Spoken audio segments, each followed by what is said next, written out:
Chapter 8, Owls in the Family.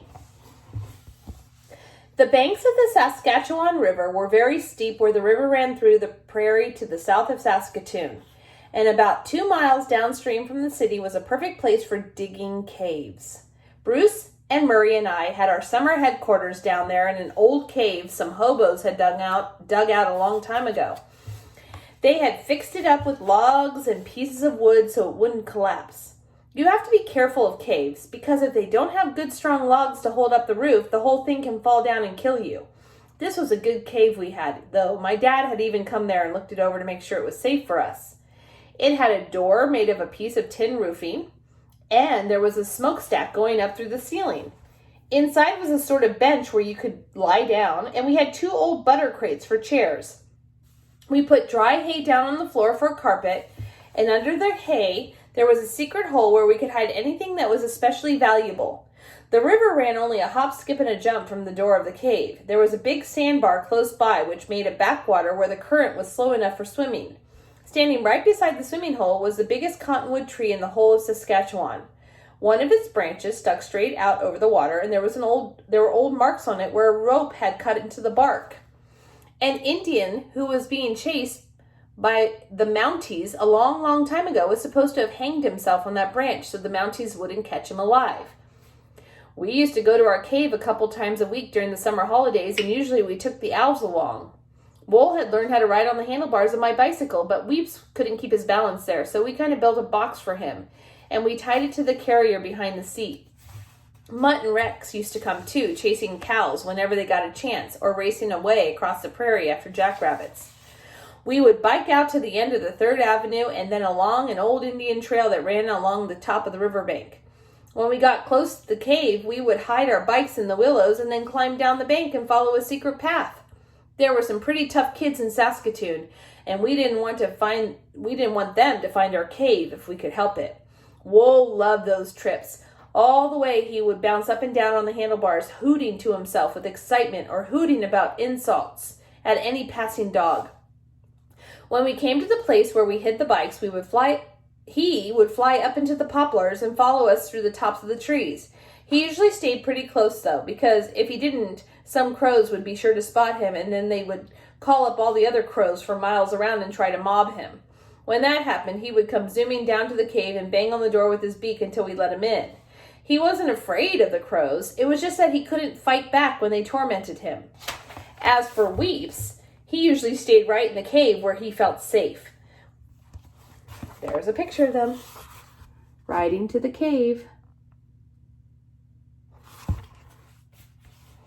One summer afternoon when we were at the cave, we decided to go for a swim.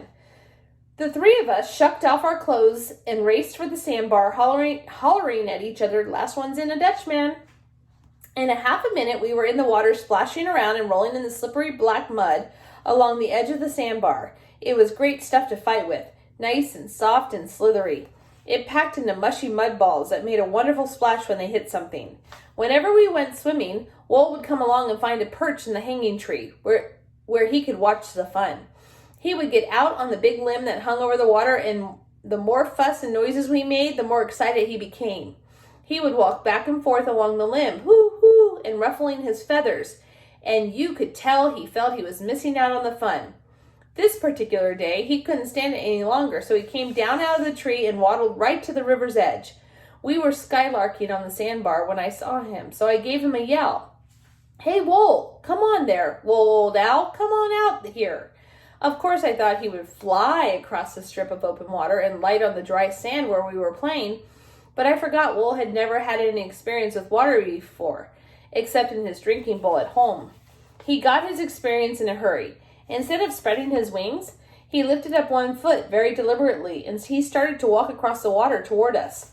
Well, it didn't take him long to find out he couldn't do it.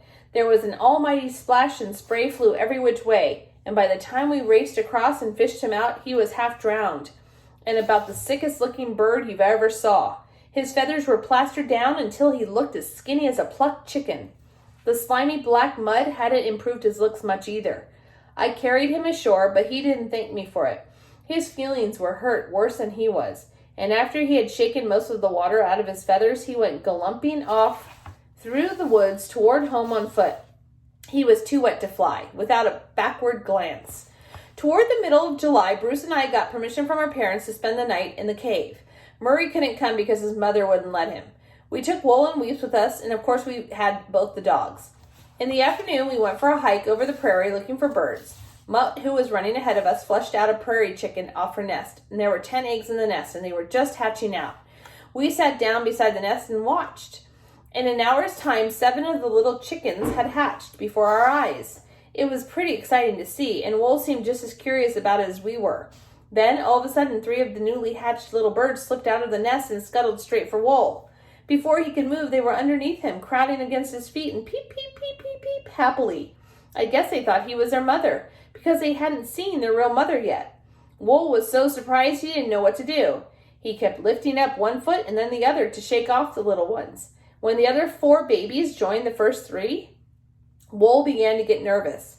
But finally, he seemed to resign himself to being a mother, and he fluffed his feathers out and lowered himself very gently to the ground. Bruce and I nearly died laughing. The sight of the baby prairie chickens popping their heads out through Wool's feathers and that great big beak of his snapping anxiously in the air right over their heads was the silliest thing I've ever seen. I guess Wool knew it was silly too, but he couldn't figure out how to get out of the mess he was in. He kept looking at me as if he were saying, "For heaven's sake, do something." Well, I don't know how long he would have stayed there, but we began to worry that the real mother might not find her chicks, so I finally lifted him up and put him on my shoulder, and we went back to the cave for supper. We had a good laugh at Wool, but he had to laugh on us before the day was done. After we had eaten, we decided to go down to the river bank and wait for the sun to set. A pair of coyotes lived on the opposite bank of the river, and every evening just at sunset, one of them would climb a little hill and sit there howling. It was a scary sound, but we liked it because it made us feel that this was the olden times, and the prairie belonged to us, and the buffaloes, and the Indians, and to the prairie wolves. Wool was sitting in the hanging tree, and Rex and Mutt had gone off somewhere on a hunting trip of their own. It was growing dusk when we heard a lot of crashing in the trees behind us. We turned around just as 2 big kids came into sight. They were 2 of the toughest kids in Saskatoon. If they hadn't come on us so suddenly, we would have been running before they ever saw us. But now it was too late to run, and they would have caught us before we could go 10 feet. The only thing we could do was sit where we were and hope they would leave us alone. What a hope that was. They came right over, and one of them reached down and grabbed Bruce and started to twist his arm behind his back. "Listen, you little rats," he said. "We heard you've got a cave someplace down here. You're too young to own a cave, so we're taking it over. Show us where it is or I'll twist your arm right off." The other kid, the big kid, made a grab for me, but I slipped past him and was just starting to run when he stuck his foot out and tripped me. Then he sat on me. "Say, Joe," he said to his pal, "I got an idea. Either these kids tell us where the cave is, or we tie them to the old hanging tree and leave them there all night with the ghost." Just then the coyote across the river gave a howl.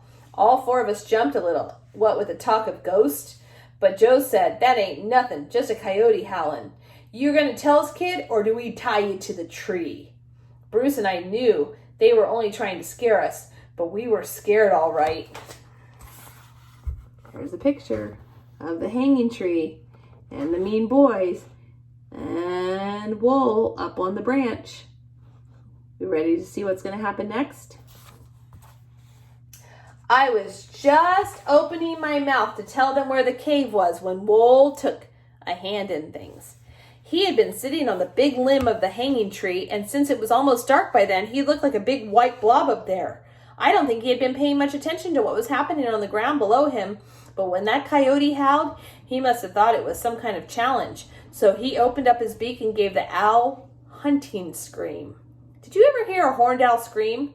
Usually they do it at night to scare any mice or rabbits that happen to be hiding near into jumping or running. Then the owl swoops down and grabs them. If you've ever heard an owl scream, you'll know it's just about the most scary sound in the world.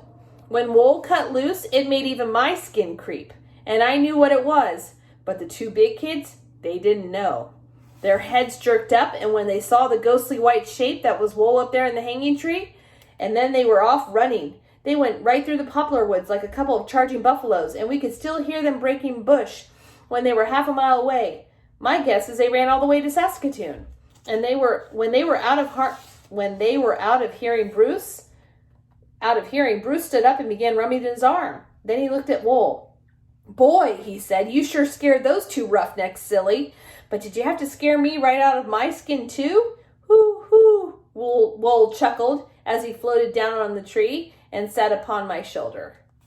All right, that was the end of chapter 8. Tomorrow I will read chapter 9 and 10, and then when you're all done with the reading, listening to the chapters, you can take the AR quiz. Tomorrow, Friday, last 2 chapters.